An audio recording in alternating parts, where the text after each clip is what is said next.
Доброе утро всем. Час дня. Бекла. О, так-то лучше. Погодка шепчет, я вам скажу. Сегодня случился прилив, смотрите, когда я приехал, эта лодка стояла на суше, сейчас все в воде. Офигеть. Что, полнолуние, что ли, скоро? После вчерашнего дикого вообще дня я еще не ел толком еды, так что сейчас очень хочу поесть плотный какой-нибудь обед. Вчера уже реально не было сил ходить и смотреть какие-то тусовки. Да и вообще в целом, знаете, я понял, что, мне не то чтобы интересно попадать здесь на эти тусовки, потому что для тусовок нужны друзья. Друзей у меня здесь нет. Одному, на тусе, такое себе. Алкоголь я не пью, поэтому, в таких местах обычно дринкают. Так что я навострил свои уши и глаза на поиск какого-нибудь тихого чилового места. Взял с собой немного украшений и вообще хотел в тишине и спокойствии посидеть, поработать. А здесь, вот конкретно в этой бухте, это практически невозможно. Может быть, днем здесь и кажется тихо и спокойно, но вечером здесь очень шумно. Днем здесь выглядит все по-другому. Очень тут все контрастно и красиво. Пока не могу к этому всему привыкнуть. Люди нежатся в гамаке, в тени. Короче говоря, на солнце здесь долго не пробудешь. Я вчера пока дошел от пирса до сюда, обгорел знатно. Сегодня у меня есть задача найти себе новое жилье. В хостеле я больше жить не хочу. Потому что сегодня я прочувствовал все плюсы и минусы вообще жизни в хостеле. С одной стороны, плюс – это дешевая цена. С другой стороны, это постоянно кто-то рядом находится. Ночью люди едят, пердят и, короче говоря... Can you open one coconut, please? Я понял, почему этот хостел такой классный, такой дешевый. Находится буквально прямо в центре всех ночных клубов. И внутри, если у вас не будет наушников с шумоподавлением, вы просто не сможете спать, если вы не привыкли спать на тусовке. Беру кокос перед едой. Заказал себе английский завтрак и напиток. Неохота даже в такую жару искать, где здесь дешевая еда. Поэтому взял все, что было. 5 баксов полный завтрак и $1,5 манго-шейк. Короче, гуляем. Прекрасное утро с английским завтраком за 5 баксов. Ну что ж, всем желаю хорошего дня, приятно его провести. Что, новогодние праздники на носу? С наступающим Новым годом. Но у меня сегодня есть еще квесты по поиску жилья. И на самом деле смотришь на весь этот парадайз и думаешь, сейчас какими-то квестами заниматься здесь? Вообще впадло. Просто посмотрите. Какие здесь нафиг квесты? Какие здесь черту дела? Ничем не хочется заниматься. Сейчас бы пойти и поплавать просто. Островной вайб. Это что за чертолет едет? Смотрите, гидрач под тачку сделали. Угар. Такого я еще не видел. Бензик сейчас заправится и дальше поедет. Прикольно на такой погонять. Было бы классно, если бы он еще на суше на ней выехал. Че, ребят, я поел. Время 4 часа. Солнце хоть немножко более щадящее стало. Что-то я какой-то вареный после вчерашнего дня. Этот переезд дался как-то непросто. Короче, пока сидел, забронировал себе на следующие 3 дня отдельную комнату. Завтра буду переезжать, покажу, расскажу. Я понял, что для того, чтобы мне нормально, продуктивно поработать и сделать видео, мне нужно отдельное жилье, и никакие дерматории, эти хостелы, они мне не подходят. Хостел — это реально классное место. Но для кого? Для интроверта типа меня? Нет, там много иностранцев, нужно говорить с людьми. Все с тобой здороваются и как-то пытаются быть дружелюбными. А мне сейчас это вообще не надо. Поэтому мне сразу же захотелось закрыться и, хотя бы какое-то время побыть наедине за запертой дверью. Это место, где я вчера проходил, это дерево с гамаками, качельками, очень классное. Уровень этих барных шеков очень крутой. Это не Гоа, точно. Гоа так не делают, даже таблички, это, другой уровень. Здесь все строится из камушка, из дерева, очень качественно, красиво. Это уже конец пляжа, туда дальше не ходил. Сейчас хочу, пока световой день есть, посмотреть, что там вообще происходит. Здесь постоянно идет стройка, занимают территорию максимально туда вглубь простраиваются. Каждый квадратный метр на счету, потому что бизнес — это бизнес. Вот здесь, смотрите, тоже какое-то тихое место. Народ сюда отходит.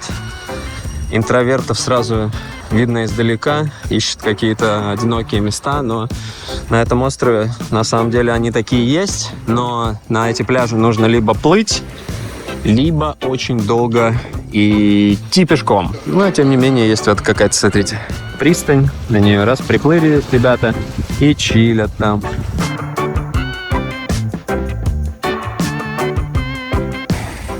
Я не знаю. Посмотрите сами, и в целом даже по прошлому видосу, и поэтому можно какое-то мнение, да, сложить, хотя бы внешнее впечатление об этом острове. Я только в 2 бухтах пока что был, но в целом они все одинаковые. Смотрите, белый песочек, чистое море, куча европейских туристов. Если сравнивать это с Фукуоком, я думаю, здесь даже не нужно ничего говорить. Фукуок днище просто в сравнении вот с этим островом. Лучше не тратить вообще время на этот Фукуок. Беспонтовый отдых, там нет такого вайба. Здесь такая атмосфера днем чил и релакс. Люди просто нефтятся на пляже и плавают в море, а ночью начинают дико тусить. Здесь тоже, смотрите, бунгало, домики. Вот это все остается. Не знаю, правда, за цены. Прикольно. Здесь какой-то резорт. Написано «Остров духов». Вообще, я видел, здесь очень много таких эко-резортов, как бы находится, где можно арендовывать домики. Спокойствие, подальше от толп туристов. Сейчас я как бы перехожу, получается, через вот такую косу каменную на другую бухту. Смотрим, получится ли. Ну, кстати, и особо здесь не людно. Вот, знаете, я не вижу, чтобы здесь прям были реально толпы людей. Да, на пляжах там люди есть, но остров-то не маленький. Ого, прикольно.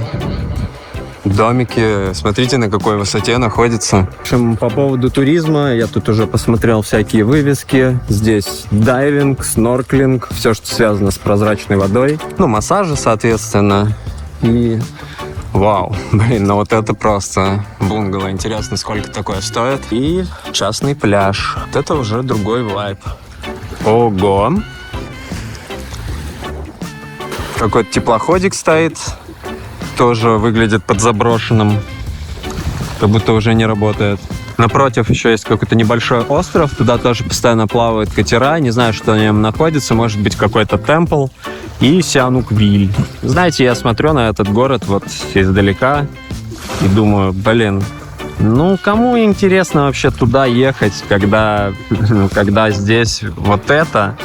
Ехать туда, вот в этот муравейник, где куча людей, пробки, светофоры, лежачие полицейские и прочее. Выбор очевиден. В таких местах просто сделано все для того, чтобы можно было здесь комфортно находиться. Главный вопрос, как здесь зарабатывать деньги, об этом я сейчас тоже буду говорить. Допустим, сравним с Вьетнамом. Во Вьетнаме бизнес-виза стоит $1000 в год, которая позволяет вам работать. В Камбодже бизнес-виза стоит $35 в месяц или порядка $500 в год с мультивизой. То есть вы можете еще и туда-сюда гонять беспрепятственно и не тратить страницу в паспорте на вот эту огромную камбоджийскую вклейку. Просто погуляв по этому острову, я уже увидел, что здесь куча европейцев делают свой бизнес. Кто-то делает хостелы, как, например, тот, в котором я живу, где какие-то европейцы просто из тату-студии замутили хостел и зарабатывают на этом деньги. Некоторые просто стоят на пляжах и продают свои украшения, на чем, я тоже уверен, они зарабатывают какие-либо деньги. Камбоджа имеет некие преимущества в сравнении, например, с тем же самым Вьетнамом, для того, чтобы здесь комфортно себя чувствовать и зарабатывать деньги, да и вообще просто в целом челово жить. Например, благовония продавать здесь, в Камбодже. Я вот посмотрел, здесь нет абсолютно рынка благовоний, так же, как и во Вьетнаме. И, по-моему, очень классный бизнес такой будет небольшой, поставлять сюда благовошки и здесь их продавать. Ну, это так, я опять же размышляю. Я не то чтобы прямо сейчас уже собираюсь переезжать сюда, на этот остров Коронг, и жить здесь, и мутить какой-то бизнес. Просто разгоняю мысли как бы в эту сторону. Ну и опять же я общаюсь с людьми, которые здесь тоже мутят бизнес, зарабатывают деньги, кто-то на аренде байков, кто-то на чем-то. Ну, плюс-минус то же самое, как и во Вьетнаме на самом деле, как и в любой стране, которая дает возможность открыть себе бизнес-визу, рабочую визу. Хе-хе-хе, нашел себе интровертный камень, здесь никого нет. Блин, а на эти домики я засматриваюсь просто офигеть. Прикинь, просыпаешься, выходишь себе в это бунгало с видом на море. По идее, еще можно вон туда дальше пройти. Сейчас попробую. Там какая-то, видите, еще на углу вилла стоит. Там даже немного людей есть. Сейчас думаю об аренде байка, и в идеале бы, конечно, снять какой-нибудь скутер, потому что, пешком тоже можно, на самом деле, этот остров обгулять, но по жаре передвигаться очень тяжко, и на байке, конечно, было бы все это намного быстрее можно посмотреть. В общем и целом, думаю, вам вайб уже понятен по моему голосу. Я знаете, сразу так замедлился. Я не хотел разгонять в себе там какие-то энергии, да. Здесь просто вот так вот опустили это все и чил, релакс. Просто хочется сидеть, слушать шум моря, пить коктейль какой-нибудь и думать о вечном, бесконечном, наверное. Хотя это тоже все иллюзия, потому что в конечном итоге, как бы мы долго усердно не думали о вечном, бесконечном, то наши денежки закончатся, и тогда уже будет не так приятно сидеть, попивая свой манго-смузи. И нужно будет думать, где взять себе еды, где арендовать себе дом подешевле. Да, жизнь умеет спускать с небес на землю очень быстро. В конечном итоге, если подумать, то практически все люди находятся всего лишь в 2 зарплатах от своей нищеты. Вот смотришь, человек работает, да, у него зарплата 50 тысяч рублей в месяц. Не поработает он 2 месяца, все, нечем платить за квартиру, нечем платить за еду, за все нечем платить. Человек просто станет бездомным. Да, за красоту приходится платить. Был бы у меня сейчас напарник какой-нибудь, кто угодно вообще, я думаю, что мы бы где-нибудь уже в лесу палатки себе там разбили, лагерь, и где-нибудь там ночевали. И просто стрёмно за свои вещи. У меня вещей-то немного. Вот вся моя жизнь в 2 рюкзаках. Представляете, просто у меня нарежут ноутбук. Все, я не знаю, как я, честно, это переживу. Просто не знаю. Или там телефон потеряю. Все, конец жизни. Это будет очень сложный период всего этого восстановления, покупки нового девайса. И самое сложное, это когда ты поднимаешься на какой-то уровень, условно, там, я обновлял телефоны, да, все выше, выше, выше. Сейчас у меня 15-й iPhone, там, MacBook Pro достаточно дорогой. И если вселенная у меня все это каким-то образом отнимет, то представляете, какое падение будет просто сверху вниз. Потому что, чтобы восстановить дорогую технику, это нужны нормальные бабки. Фу, я не хочу даже об этом думать. Как-то так, короче говоря. Живем в иллюзии, верим в лучшее и стараемся держаться на плаву, находить в себе силы, чтобы оставаться позитивным и не впадать в депрессии. Главное — это стараться быть в балансе, на мой взгляд, потому что стоит только чуть-чуть больше расслабиться, какая-нибудь ситуация произойдет сразу же вообще, которая просто тебя опускает на землю и говорит: чувак, проснись, Нео, ты в матрице. И вот где этот баланс, найти? То есть что это за тонкая вообще граница, чтобы, всегда чувствовать себя комфортно и чтобы не было стресса, вот этот кортизол перестал вообще вырабатываться в теле. А людей, у которых все есть, они в достатке в максимальном. У них там бизнесы, я не знаю, деньги пассивные, там с квартиры сдают, с недвижимости и так далее, неважно. И вот я тоже бывал, думаю про таких людей, и вот размышляю, вот как они себя чувствуют. Люди, допустим, у которых есть, условно, там, $1500 или $1 000 000. То есть деньги, которые, реально сложно потратить, если просто жить. Не покупать себе там яхты, спорткары и машины, хотя есть и такие, а просто жить. Снимать домик, покупать себе еду и даже самому готовить. Да это до конца жизни хватит таких денег. Вот интересно просто, а когда эти деньги придут?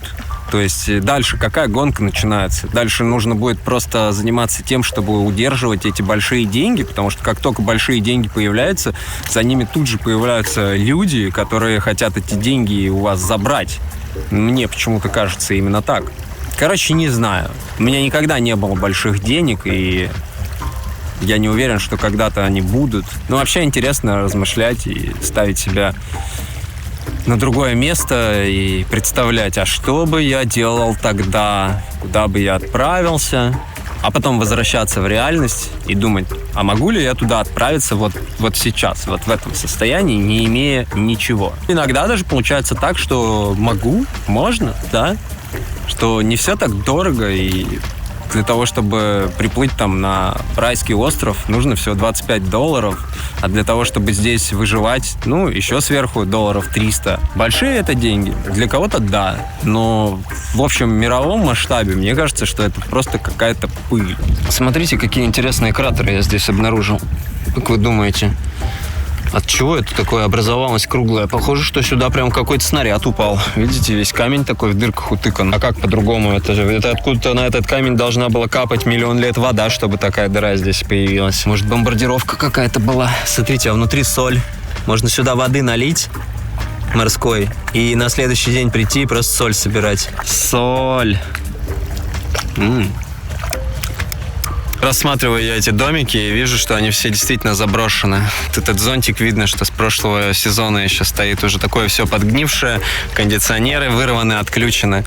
Некоторые выглядят получше, как будто происходит, может, реставрация какая-то, потому что вот там, например, видно, что идет стройка, какие-то кирпичи стоят. Хотя я вижу, что здесь европейцы, они активно занимают территорию. Берут какие-то пространства, которые камбоджийцы не вывозят сами, рулить ими, делать дизайн, короче говоря, чтобы туда ехали европейцы, нужно, чтобы в управлении стояли тоже европейцы, потому что они знают, чего хотят их люди. Ох, что-то меня разморило. Вот здесь, кстати, кто-то живет, вот в этом домике. Вот этот закрыт на замок. Пойду возьму стаканчик какого-нибудь сока, там вроде впереди бар. Посмотрите, что тут происходит. Тренируется для погружения, дайвинг. Прикольно. Может быть, здесь есть какой-нибудь подводный музей или что-то типа того. Короче, взял сок. Не буду даже говорить, сколько он стоит. Супер дорого. Пофигу. Тоже здесь у них такой ресторанчик. В общем, чилово. Помню, как я погружался в Крыму. Это было на Тарханкуте, и я погружался с аквалангом. Было, по-моему, 1 или 2 погружения, и мне вообще не очень понравилось. То есть как-то было дискомфортно. Мне еще дали тогда баллон, в котором было немного воздуха, и было как-то тяжело дышать. Нам просто дали пояса, у нас был инструктаж там типа 2 часа ночью, а утром на нас уже надели эти пояса, гидрокостюмы, и просто погрузили нас в открытое море. Это было, конечно, немножко волнительно. А вот так в басике это даже прикольно. Я бы попробовал. Это больше как развлечение. Ну что, за вас, друзья. Зачем добавляют 2 трубочки в сок, чтобы в 2 раза быстрее его выпить?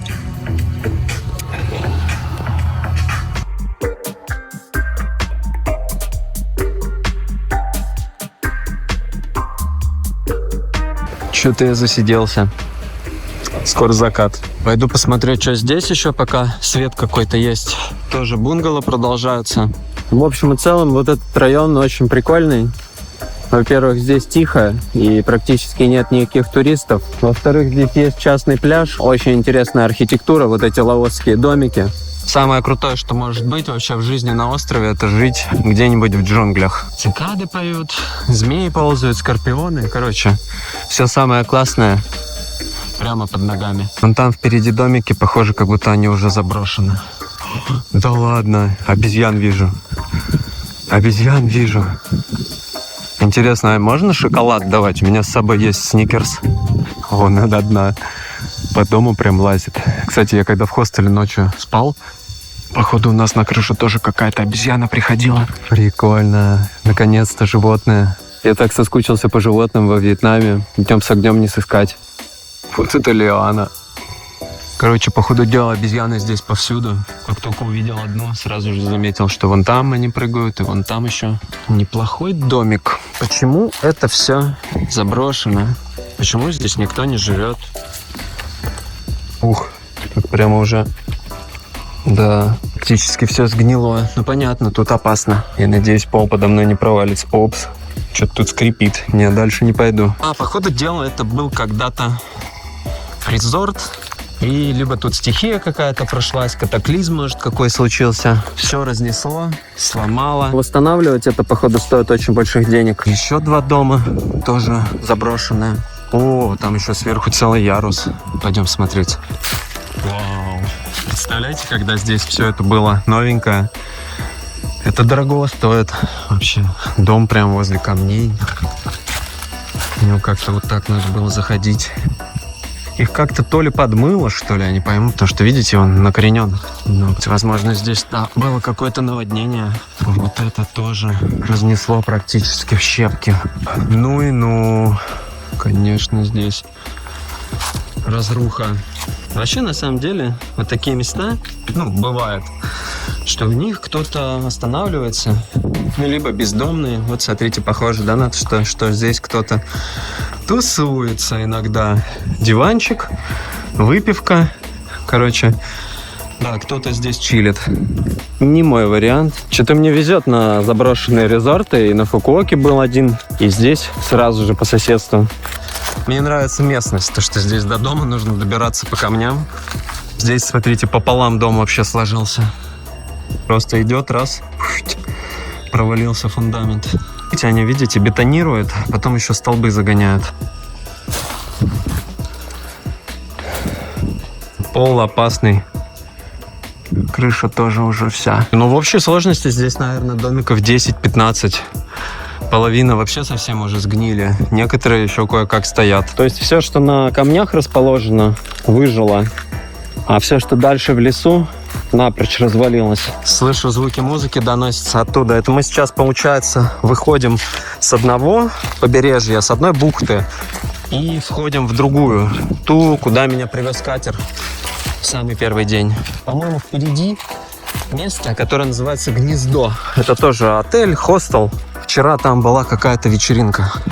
Сейчас сидел в резорте, там пил сок, и думаю, дай зайду на, комменты почитаю. Давно не читал комментарии. И на видосами Фукуока, а я-то уже в Камбодже, я уже не помню, что там вообще было на Фукуоке. Столько хейтерских комментариев, вообще так прикольно. Давно не было какого-то, знаете, такого вот, что люди, кто-то обиделся, вот эти пенсионеры, как я уже говорил в прошлом видео. Все там комменты такие: сам ты в Гринч, да ты ворчащий дед. Да я знаю, что я ворчащий дед, да, я такой. Я обожаю ворчать. Ну, то есть, это буквально мое любимое занятие. Спорить и ворчать, и, обозревать. Вот такой вот у меня стиль обзора. Что я могу поделать? Еще один какой-то хостел. Здесь тоже прикольная атмосфера. Немного людей. И какой-то свойский движ такой. Смотрите, у них тоже своя бухта небольшая, свой пляж. И вот эти бунгало уже сдаются. Они работают. Играет Liquid Drum and Bass. Вот сразу тоже отличие Фукуока от Коронга. Здесь играет совершенно другая музыка. Более современные направления. То есть Фукуок — это больше про вьетнамскую попсу какую-то. И некоторые места были, скажем так, с такими ближе к европезированным вьетнамцам. Они там включали хип-хап, еще что-то. Кстати, музыка из видосов про Фукуок, где мы были на тусовке, я поменял там музыку.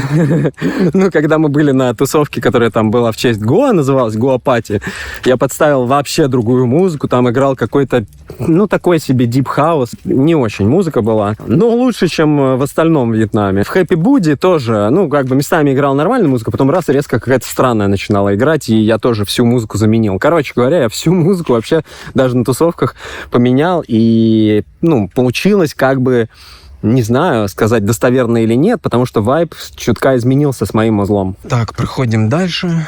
Здесь прям, чем дальше идем, тем дичее становятся места. Дикое, конечно, место здесь сложно найти, потому что все уже занято людьми. Везде европейцы делают потюшечки, тусят. Ассимилировали, в общем, здесь все максимально. Вот еще какой-то район.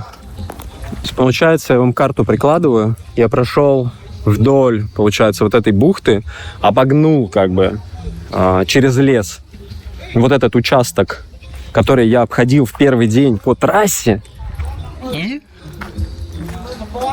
попадаем вот в такую прикольную мини-деревню. Очень классная музычка играет. Hello. Прикольно. Мини-деревня. У них есть свой магазин.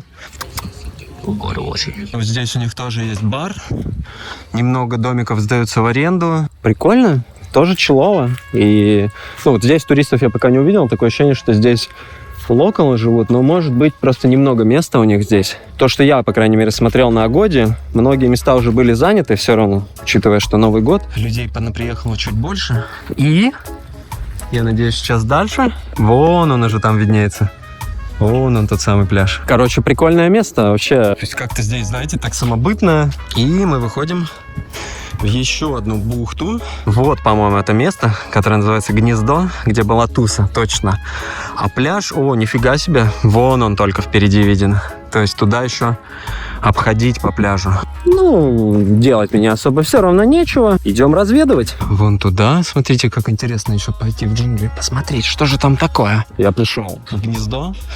Написано, что каждую субботу здесь в 12 часов фестиваль происходит, и он был вчера. Большая поляна, здесь, короче, нормально здесь место, кстати, под экстатик дэнс и всякое такое. Есть бар. Может быть, я сюда зайду еще хотя бы раз, посмотрю вообще, качество, уровень местных тусовок. Здесь была раньше везде вода, сейчас отлив, получается, произошел в этом месте. А вот где я живу, там почему-то прилив случился. Очень интересно получается. В общем говоря, вот такой вот плейс.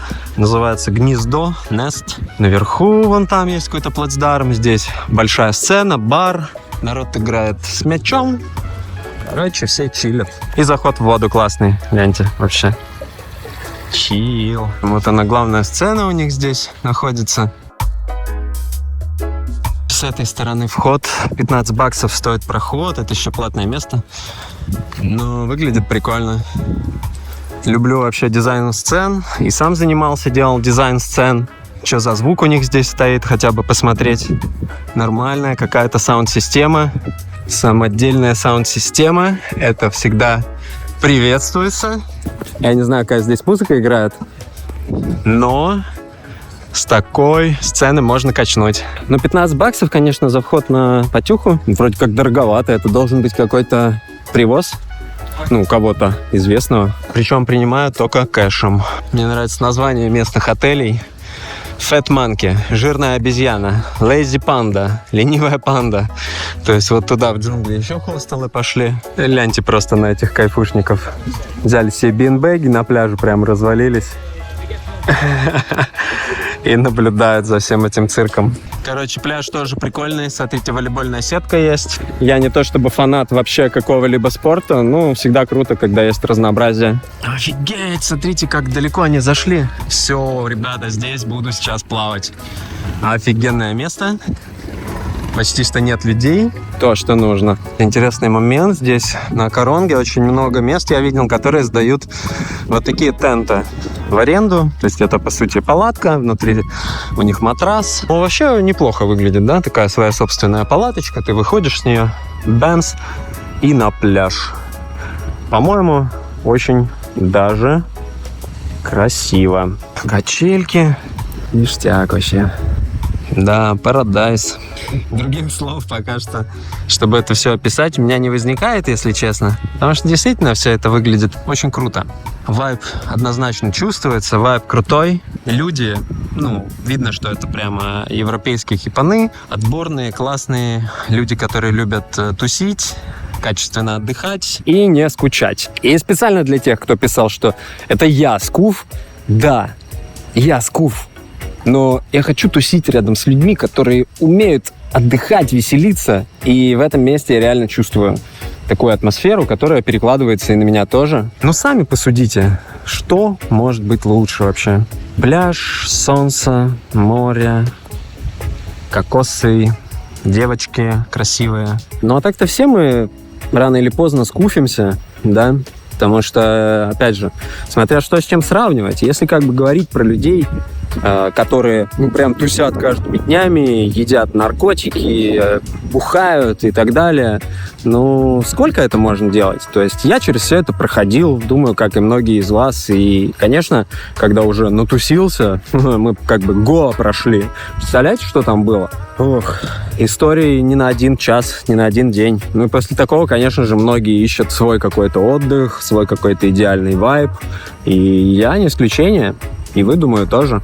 Так что не стоит обижаться, друзья, на скуфов или на пенсионеров. Я же просто как портал для вас в какую-то другую жизнь, в которую, возможно, многие из вас никогда не попадут, просто увидят эту красивую картинку, почувствуют этот прикольный вайб. А, несомненно, есть и те, кто сюда приедут и сами ощутят на себе все эти эмоции, впечатления. Так что, знаете что? Все ништяк вообще. Вон туда, наверное, дальше пока что не пойду. Идеальное место просто для того, чтобы окунуться. Там как раз вон две девочки какие-то тоже купаться вроде собираются. Здесь немножко зачилю, искупаюсь и посмотрим. Может быть, еще прогуляюсь в ту сторону вечером. Покажу, как там вообще происходит вся вечерняя движуха. Солнце садится. Беру с собой, как обычно, свой непромокаемый бэк, чтобы немножко поснимать с воды. Посмотрим сейчас, что тут вообще за глубина. Песочек идеально белый. Самое главное, что вода прозрачная и не наступить на какого-нибудь морского ежа, которые бывают, или еще какую-нибудь ядовитую рыбу. Балдеж. Уже красный оттенок начал появляться, закатный. Вода супер теплая, просто офигенная. Я хотел сказать, что, не обижайтесь, если я кого-то там вдруг обидел. Я не то чтобы хотел кого-то обижать, я просто показываю без приукрас то, как я вижу этот мир. И опять же, на момент записи вот этого видео, сейчас еще даже не вышел последний фукуокский видос, где будет еще что-то происходить, где я покажу что-то еще, где мое мнение может еще измениться. То есть вы же тоже понимаете, когда вы смотрите мои видео, что это только обрывки, маленькие кусочки моей жизни, и дальше может быть больше. Как один чувак написал мне там комментарий: ты не был на Фукуоке на 3 слонах, ты не был на водопаде, и ты не был на Баунти-пляже. Ты не был нигде на Фукуоке, он написал. Я думаю, блин, офигеть, неужели Фукуок — это слоны, пляж и водопад? Для меня вообще в целом любое место — это не природа там, это не какие-то конкретные достопримечательности, это общее настроение, вот этот вайб, который я называю общий вайб места. И он, в любом месте он есть. В любом месте он по-своему, везде свой вайб. И вот моя задача просто передавать, какой вайб там, какой вайб здесь. И я надеюсь, что у меня получается это делать. По крайней мере, про остров Коронг у меня уже сложились какие-то прям теплые, классные впечатления. Это мой вайб. Честно вам скажу, я бы хотел пожить здесь, почувствовать себя настоящим островитянином, плавать на закатах, ходить иногда на пляжные вечеринки. Да и вообще в целом чувствую себя здесь спокойно. По крайней мере, пока. И говоря про вайб, друзья, вайб, он для всех всегда, конечно же, разный, потому что мы еще и говорим и о восприятии, то что оно тоже у всех разное. Мое восприятие такое, у вас будет другое. Да я просто живу, радуюсь жизни, по крайней мере, стараюсь это делать, несмотря на всякие события, которые происходят и так далее. И вам того же желаю. Не поддавайтесь на провокации, всегда имейте свое мнение, пускай оно складывается у вас, исходя из вашего личного опыта. Потому что то, что показываю я, это только мое восприятие и мое видение. Это лишь маленькие кусочки того спектра ощущений, которые я получаю здесь. Потому что я же совсем чуть-чуть снимаю. Все остальное время я просто живу и наслаждаюсь жизнью. Иногда один, иногда со своими друзьями. Как-то так. Все, давайте прячу телефон в сумку. Буду наблюдать свой островной одинокий закат. И, как обычно, думать, что делать дальше. По крайней мере, на следующие 3 дня я себе план уже придумал. Буду монтировать видео.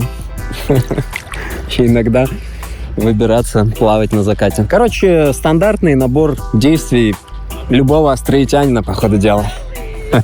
Фух, прикольно это все. Я не про остров, а вообще в целом про жизнь. Классные моменты случаются разные. Иногда плохие, иногда хорошие. Но знаете, о чем подумал? Что вот какие бы плохие моменты в жизни не происходили, когда случается что-то хорошее, вот это хорошее по-любому затмевает все плохое. Я даже не могу вспомнить ничего плохого вообще в целом. Если я там кого-то обидел вообще за всю жизнь, я не про пенсионеров уже, все, забудьте. Что-то не так сказал, может быть, кто-то увидел меня там не в хорошем свете или еще что-то. Просто извините, так уж вышло. Такова жизнь. Как говорится, я все это не со зла. Я живу и учусь постоянно. Учусь быть лучше. Делаю лучшую версию себя. Так что не принимайте близко к сердцу мое ворчание, потому что я ведь реально настоящий скуф. Дед Гринч, он будет оттирать все острова, он будет высказывать свое недовольство по каждому поводу.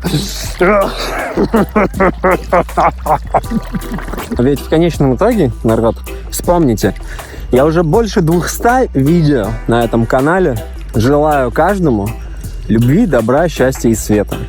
Каждое видео практически. Так что если кто-то решил сложить обо мне мнение, посмотрев одно какое-то мое видео из рекомендаций, то сходите в архив, посмотрите на последние 6 лет моей жизни. Что я делал, что говорил, куда ходил, с кем общался. И может быть тогда увидите что-то другое. Кстати, только что видел, как запускали дрон с пляжа какие-то ребята. И я прям посмотрел на это и думаю, блин, подойти, что ли, сказать, чувак, аккуратнее, там все дела. А потом подумал, наверное, здесь они, не боятся. Здесь, видите, такой приватный, как бы, пляж, где тусовки проходят. Смотрите, как красиво вдалеке виден Сианук-Виль.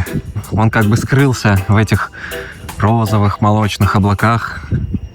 Ай, меня кто-то жрет там внизу. Водичка шикарная. Кстати, под конец уже прям прохладно становилось. Чувствуется такой перепад температуры, когда солнце заходит. Сейчас немножко подсохну. И смотрите, вон там уже огоньки загорелись. Хочу посмотреть вот эту вот до конца бухту. Просто прогуляюсь. Может быть, что-то поужинаю. Я только что увидел геккона. Не просто геккона, а вот этого самого гекко большого, который издает такие звуки. Смотрите. Сейчас покажу вам просто голову его. Видите? Огромная голова. Просто еще и глаз светится. Блин, это просто громадина. Вообще. Офигеть, у него зубы, что ли, есть? Он прям на меня пырится. Еще никогда не видел его так близко. Вот бы он полностью вылез. Ну что, остров переходит на темную сторону тем временем. Смотрите, а кораблик-то запустился. Может быть, на нем тоже какая-то тусовка происходит.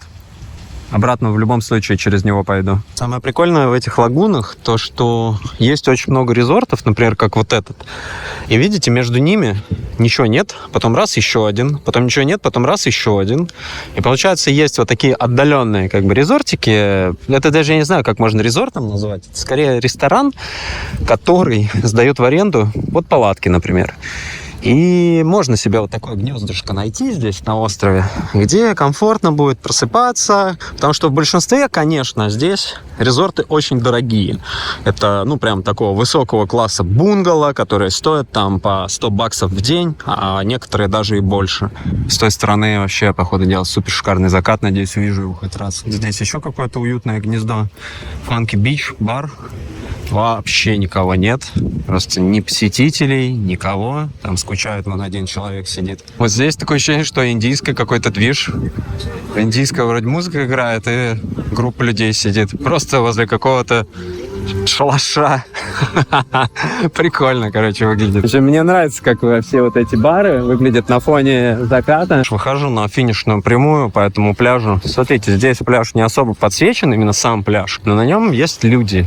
А вот чуть-чуть в углублении там уже расположены кафешечки, шеки, места, где можно поесть. Людей пока что особо нигде нет, но времени сейчас 6:30. То есть на Тусерском острове вообще people начинают выходить из своих берлог, мне кажется, часам к 10, а может быть даже к 12. Ладно, идем дальше, там еще что-то впереди есть. Вот здесь уже вообще другой вайб, так выглядит возле резортов места. Деревянные стулья, все более украшено. Здесь, в принципе, еда будет стоить, сразу говорю, в 2-3 раза дороже, чем во всех остальных местах. Я ничего против не имею дорогих мест, но в них, знаете, нет какого-то вайба вот этого аутентичного. Я, по крайней мере, для себя всегда больше ищу такие места, где побольше соломы, какой-то сбитая мебель из бамбука, где видно, что это кто-то руками сделал. Такой островной вайб, так сказать, появляется. А вот здесь, сюда надо идти на свидание, девушку там вести, или, может быть, здесь какой-то банкет устраивать праздничный, что-то типа того. А может быть, У меня просто денег не хватает, чтобы там пожрать. Скорее всего, второе. Вот здесь пирс находится. Сюда меня высадили. Я, получается, сразу в ту сторону пошел, где мой дом находится.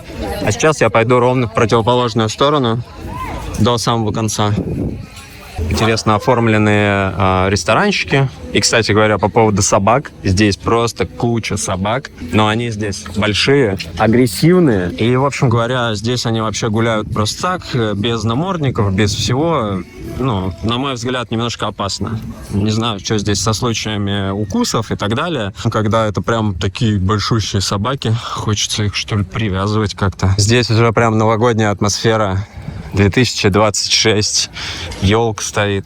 О, ну вот так вы сразу и сказали. Дроны запускать нельзя. Откуда я, знал? Мотоциклы, кстати, тоже нельзя. Проходим через какие-то бары. Люди отдыхают, веселятся. 2026 год, друзья. Мне даже не верится, что скоро совсем наступит 2026 год. Здесь фудкорт. Кстати говоря, полная посадка. Хорошая тема. Наверное, здесь вкусно кормят. Барчик очень красивый. Ладно, я дойду до самого конца. Если там ничего не увижу такого, то я вот здесь посмотрю меню. Потому что дофига народу, это хороший знак для меня, что здесь хотя бы хорошая еда. Смотрите, здесь у них пляжный жим из дерева, гантели, штанги, гири, какие-то спортивные тренажеры. Смотрите, интересная такая, в корзину кидаешь камней и поднимаешь ее. Круто, короче говоря. Здесь очень аутентично сделано. Вот такие штуки, как в Гоа были в Кинаре. Гамаки, местные аттракционы.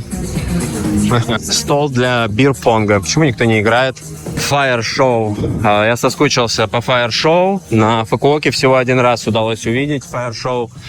Здесь, я так понимаю, это частое явление. И в Ангую, если я часов где-то в 10-12 сделаю тот же самый маршрут, который я прошел сегодня, здесь все будет гореть, сверкать, и народу будет намного больше, чем сейчас. С такой звездой только еврейский конгресс вызывать. Я прям проношусь через какой-то резорт. Ну, вот это то, про что я говорил. Все, жизнь в таком месте будет стоить овер дофига. И вот такие бунгало или апартаменты, ну, от $100 примерно. Может быть, чуть дешевле. Зато есть бассейн. Вот такие арт-объекты я уже где-то видел. Просто дверь в другую реальность. Огромная площадка. Мне кажется, что сюда поместится человек 500, 1000, я не знаю, может даже весь остров. Почему на той елке еврейская звезда, а на этой месяц? Такое ощущение, что здесь 31 числа прям будет какое-то открытие, я не знаю. Так, иду дальше. О, блин, сюда бы, конечно, при свете дня было бы интересно зайти. Ну, давайте пройдемся. Иду босиком. У меня теперь небольшая фобия появилась, что можно наступить на скалопендру после Фукуока. Такая классная тихая аллея. Вообще никого нет. Слева бунгало. Ну, дайте посмотрю, чисто ради прикола, сколько стоит такой домик здесь на пляже. Подсветку красивую сделали, но все равно как-то темновато. То есть не хватает света, чтобы здесь обитали люди. Ну, как я и предполагал, $125 стоит вот одна ночь в таком доме. $125 за один день, представляете? Короче, народ, я не знаю почему, но здесь вообще уже ничего нет. Никого нет. Пустота. Но при этом есть магазины. Пойду зайду в магазин и возьму какой-нибудь ништяк себе. Чего-чего я не ожидал здесь увидеть магазина. Называется Реалчик. Это Реалчик, братан. Как обычно, какую-то хрень взял. Сублимированные овощи и банка энергетика. Да. Да, Silent Hill какой-то я забрел. Здесь нет людей, но все работает. То есть буквально я могу зайти в любой ресторан, и даже вот здесь, где ни одного человека не было, мне приготовить здесь еду. Здесь помимо пляжного, я-то вам сейчас показываю, просто пляжный отдых, то есть это все туристическая история, а можно углубиться в остров. То есть, представьте, здесь еще есть другая жизнь. И там будут местные, локальные люди, и совсем другой вайб. А вот это все, это как бы красивая картинка вот этой вот иллюзии Лилы, что все выглядит расслабленно, никто здесь ни о чем не думает, кроме отдыха, веселья, вкусно кушает, ешь кокос, пей бананы, чунга-чанга, короче говоря. Музычка наваливает, какой-то кантри американский. Боб Марли бар. Тоже здесь 2 человека сидит, никого нет. Почему-то все сконцентрированы именно вот там. То есть, опять же, почему до сюда никто не доходит, я пока что не понял. Здесь могут приготовить рыбу. Может быть, кстати говоря, можно поесть рыбы. Вот вчера я вместо еды ел авокадо-смузи. Сегодня я поел какой-то омлет и, английский завтрак, типа. С энергией в этой еде, я не знаю, с гулькин нос. Если честно, я иногда вообще не понимаю, как меня носят ноги. Ну и все, я, дошел до тупика. Здесь уже частный резорт начинается возле речки. И вон там последний домик. Все, дальше пирс. Ну и туда в темень, если честно, особо не хочу идти. Спросил, сколько стоит небольшая рыбка, полкилограммовая, плюс рис, плюс салат. $10. Как-то дороговато. Я сегодня яичницу с картошкой, с мясом, с салатом, с тем же самым за $5 ел. Не хочу, платить $10 сейчас за рыбу. Двигаюсь обратно. Может, на обратном пути что-то встречу. Так, степ-бай-степ, ценовую политику этого острова я потихоньку для себя раскрываю. Сами посудите, несмотря на то, что я сейчас нахожусь, просто это самая жопа этой бухты. Тут нет никого вообще. Здесь нет людей, здесь нет тусовки. Но при этом цены $10 за порцию рыба-рис. Уж лучше я вернусь в центральную часть и закажу еды там. Смотрите, еще домик и прохожу. $172. Там бассейн еще где-то есть за территорией. Я думаю, откуда музло наваливает? А это, смотрите, пати-лодка. Недалеко отплыли, и вон там устраивают просто дискач какой-то. А здесь те же самые чуваки. У них тут уже Боб Марли играет. Они тут, я так понимаю, что кроме них здесь никто не висит. Остров веселья. А вот это место я, кстати, прошел, и как-то я его пропустил. 2 клетки. То есть в этих клетках танцуют девочки, наверное, когда здесь проводят какие-то мероприятия. А вот так, кажется, как-то запустение, да, ничего не происходит, а на самом деле вот так пальцами бы щелкнуть и оказаться здесь, когда тут тусовка. И все здесь другими красками заиграет. Для особо внимательных $4.20 написано. И написано еще, что требуются волонтеры. Так что даже без наличия денег на этом острове есть возможности к существованию. В общем, в целом, я думаю, вам понятно, что когда здесь все запускается, скорее всего, это выходные, субботы, воскресенье. Здесь очень много мест, где очень громко играет музыка, много людей, пьют, веселятся, курят. И, все, что мы так любим. Что я хотел сказать в завершение. Мне здесь очень нравится. Место заряженное максимально. Европейцы, видно, вложили сюда прям реально частичку своей души. И я думаю, они очень гордятся тем вайбом, который они здесь поддерживают. Это не русские сделали здесь весь этот вайб. Чисто европейское влияние. Я его чувствую, я его знаю. Реально очень не хватает на этом острове русского комьюнити. На этом острове даже не существует ни одного русского телеграм-чата. Здесь нет русского комьюнити вообще. И я уже создал, кстати говоря, телеграм-чат по острову Коронг. Если хотите поддержать меня или вот эту всю островную движуху, или когда-нибудь сами планируете приехать на этот остров, подпишитесь на этот чат. Можете вообще ничего там не делать. Это просто нужно для того, чтобы поднять активность. Спасибо всем большое. Вот отсюда локальная тусовка. Вот здесь где-то, вот здесь были все европейцы, прям много людей ело. А вот эта вот вся последняя линия, она почему-то пустая. То есть там в основном дорогие вот эти бунгало по там $100-200 в день. И тишина, и никого нет. Ладно, двигаюсь дальше. У меня еще впереди, наверное, полкилометра дороги по джунглям. Так, я дошел до гнезда. Тут чил. Видно, что в этом месте просто за баром сидят люди, которые здесь живут. Собственно, как и во многих местах. Кто здесь живет, тот здесь и тусит. Покидаем гнездо и переходим в джунгли.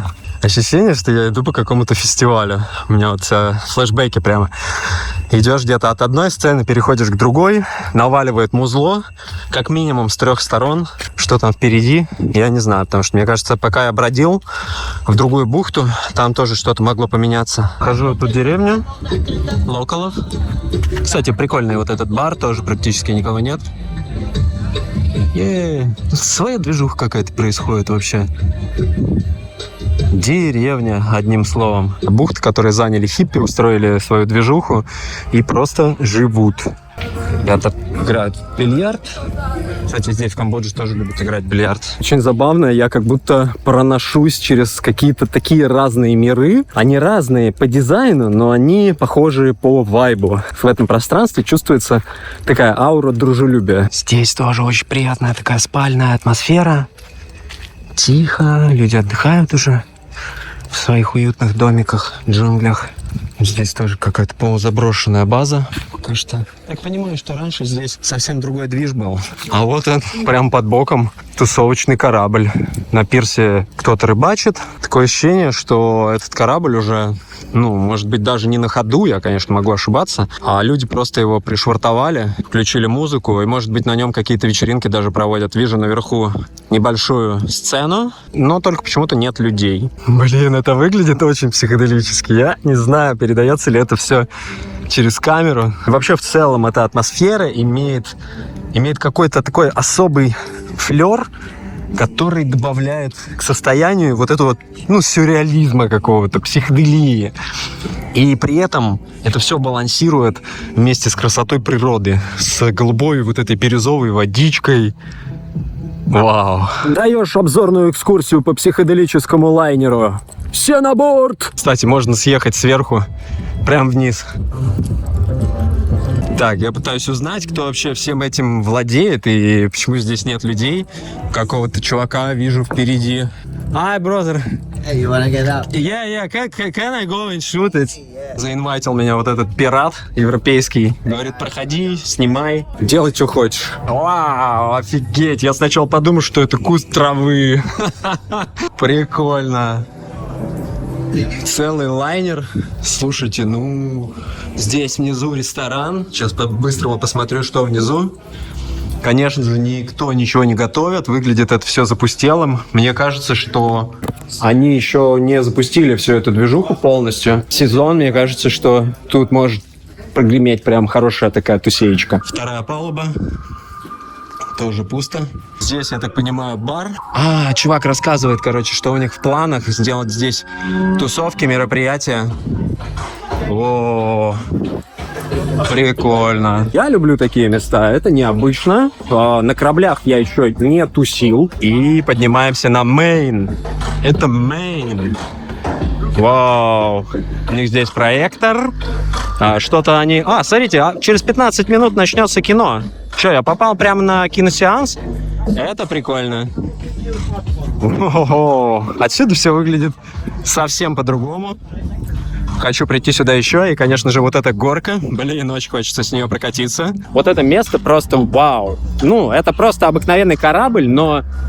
Я не знаю. Короче говоря, я просто под впечатлением. Не обращайте внимания. Я уже представляю себе, как здесь тусит человек 150 на этой палубе. Внизу там еще происходит дополнительный рейв. Просмотр фильма. Йоу, вообще. Короче говоря, круто. Респект, зачет. И самый прикол, знаете в чем? В том, что запустил меня на этот корабль не камбоджиец, запустил меня на этот корабль европеец. То есть, опять же, возвращаемся к этой движухе. Здесь рулят вот этими бизнесами, вот этими тусовками именно европейские люди. Блин, как можно было урвать себе целый корабль для того, чтобы проводить на нем тусовки? Мое почтение. Я как организатор различных рейвов и психоделических мероприятий могу сказать, что я о таком могу только мечтать. Найс. Познакомился, с чуваком. Это его босс. Он из Турции. Я знал, что этот чувак не камбоджиец. И он, весь этот корабль просто выкупил. Он говорит, что 5 числа здесь будет мега мероприятие. Это будет дневная пати, как пул-пати, под солнышком, с горкой, с морем и с музыкой, конечно же. Самый прикол в том, что я попал, в это место, когда здесь еще ничего не запущено, и есть возможность погулять, рассмотреть, попредставлять, как вообще может происходить здесь вечеринка. И, я прям вижу и чувствую, что здесь будет стильно и жирно. Чуваки пригласили меня на просмотр фильма вместе с ними, но я просто дико хочу есть, поэтому пойду ближе к отелю. У меня, есть некий опыт создания крутых мероприятий. Поверьте, мы делали крутые тусовки. Это были прям закрытые вечеринки, костюмированные, психоделические. Такое вообще мало кто делает, потому что это все незаконно. Но именно такие вечеринки, они открыли для меня мир психоделического искусства. Именно в таких местах и на таких мероприятиях собираются не просто люди, а те самые творческие, разносторонние и интересные, мои любимые люди. Вот те самые. Это не люди, это арт. Короче, всем трансерам, всем тусерам, всем вообще, кто любит арт, тусовки, искусство и творить, всем респект. Особенно, кто приносит в мир вот такие вот события. Меня действительно не покидает ощущение, что сейчас весь этот остров находится в таком... вот прямо вот сейчас и начнется. Они прям ждут, когда нажать же вот эту красную кнопку, и все нахрен взорвется просто в тусовке. Я надеюсь, что я все это застану, и обязательно в новогоднюю ночь я хочу посмотреть, что будет происходить здесь, что будет происходить там, сделать какое-то сравнение. Впитать в себя немного вот этого тусового безумного вайба хотя бы один день. А все остальное время я хочу находиться в спокойствии, так сказать, аккумулировать энергию для того, чтобы в дальнейшем произвести мощнейший всплеск. Это так полюбившиеся мне избушки на курьих ножках. Ой, выключили свет, я кого-то засмущал. И самое крутое, конечно, что здесь не перегорожен вход. Люди могут спокойно перемещаться из одной бухты в другую, потому что мы уже сталкивались с тем, что ты доходишь до какого-то резорта, а тебя просто разворачивают и любезно просят уйти. Здесь такого нет. Опять же, в копилочку дружелюбие этого места. Или этой страны даже. Ладно, я тут о позитиве все говорю. И сегодня произошло такое событие. Сегодня с утра просыпаюсь. Думаю, дай зайду почитаю, что там в компоте происходит. Девочка скидывает свою фотографию вся в синяках и пишет, что ее прям в компоте в 11 часов вечера мент избил и пытался изнасиловать. Я просто прихренел. Оказывается, что в Камбодже не так безопасно, как кажется на первый взгляд. Даже служитель порядка пытался изнасиловать белую девочку. А девочка была, к слову, очень красивая. Так что именно девчонкам на будущее в Камбодже одной лучше не путешествовать. Это я понял точно. Или как минимум носите с собой перцовый баллончик или учитесь быстро бегать. Так, и вот мы уже вышли к нашей бухте. У нас, кстати, не менее тусовочная бухта, хочу вам сказать. Мне кажется, что даже здесь будет побольше народа, чем в соседней. Но она такая уменьшенная версия, так скажем. Так, я ж поесть хотел. Посмотрим, что здесь. 15 баксов стейк, 10 баксов полкилограмма крабов, кальмары 10 баксов. Короче, все по 10 баксов, походу, здесь это какой-то золотой стандарт. Пицца начинается от 5 баксов, кстати, это нормально. Заказал себе пиццу за 5 баксов. Здесь вообще тишина максимальная. Я удивляюсь с того, насколько здесь разный вайб. Здесь шанти вайб. Буквально 15 метров проходишь, там тусовка. И так везде, по ходу дела, по всему острову. А я ведь посмотрел еще только 3 бухты. А на острове их, наверное, штук 10, а может быть даже больше. Кстати, офигеть, смотрите, он прям на байке едет. И по ходу дела, что он сейчас хочет на байке вот через бухту, что ли, туда проехать? Офигеть. А там написано, что байки запрещены. Итак, мне принесли пиццу за 5 баксов. Пицца, конечно, такая себе. И пофигу. На самом деле, что тут? Сыр, тесто, немножко овощей, какие-то баклажаны. Короче, буду есть, что дают. И что, народ, наверное, буду завершать этот видос. Много болтовни. Показал вам еще несколько бухт. Надеюсь, что мне удалось немножко передать атмосферу этого острова. Вообще, у меня это получается. Пенсионерам не обижайтесь, пожалуйста. Следующие 3 дня, наверное, у меня будут рабочие. Буду делать это видео, прошлое видео. А у меня уже они копятся, потому что каждый день все новое, каждый день хочется снимать, и каждая вылазка добавляет мне работы. Так что благодарю всех, кто смотрит, поддерживает. Отдельно благодарю тех, кто на мой бусти подписан. Там вы все в моменте видите. Спасибо, что ставите лайки, пишите комментарии. Вам, как обычно, любви, добра, счастья и света желаю. А я продолжу исследование этого острова. Скоро, канун Нового года, кстати, всех с наступающим Новым годом хочу поздравить. Несмотря на то, что это видео вы посмотрите уже, я не знаю, в январе, в конце января. Короче говоря. Значит, это с наступившим уже вас Новым годом, дорогие друзья. Всех люблю, всех обнял. Давайте. Всем пока. Прикиньте, я в итоге один, буквально один сижу в этом баре, он там только официантка есть. Это просто настоящий рай для интроверта. Я надеюсь, что на этом острове еще будет много-много таких мест, где можно будет в одиночестве посидеть, посозерцать, подумать, помыслить. То, что нужно так последнее время в этом безумном мире. Потому что как бы не хотелось расслабляться, я не могу убирать того факта, что буквально неподалеку находится граница с Таиландом, и в данный момент Камбоджа ведет военные действия с другой страной, а я здесь просто на острове Чили. Короче, давайте не будем об этом. Главное, помни, мысли позитивно. Стакан всегда наполовину полон. А вон этот туса корабль плывет. Так, по силуэтам, как будто бы там на нем, человек, может, 10-15 находится, и все танцуют. Я не знаю, что там еще можно делать. Места-то на таком кораблике не особо много. Ну, прикольно, он просто курсирует вперед-назад, рубит музло. Может, чья-то частная лодка. Или как развлечение такое местное. Дома возвращаюсь. По ходу дела, сегодня воскресенье, и все просмотр кино устраивают. Здесь какой-то фильм смотрят люди. Тишина, спокойствие. Какая-то девочка косячок подтягивает. Короче, прикольно. Знаете, вот опять же, возвращаясь к балансу, что если бы здесь прям, разрыв каждый день был, все бы с ума сошли. А тут, получается, в субботу гуляем, а все остальное время просто релакс и чилл. Вернулся домой, короче говоря. Здесь вот такая тусовка. Baby Bonk. Я так мимо прохожу. Пока-пока, ребята. Я с вами тусить не буду. Фу, пойду работать. Работа не волк. Работа ворк. Волк ходить.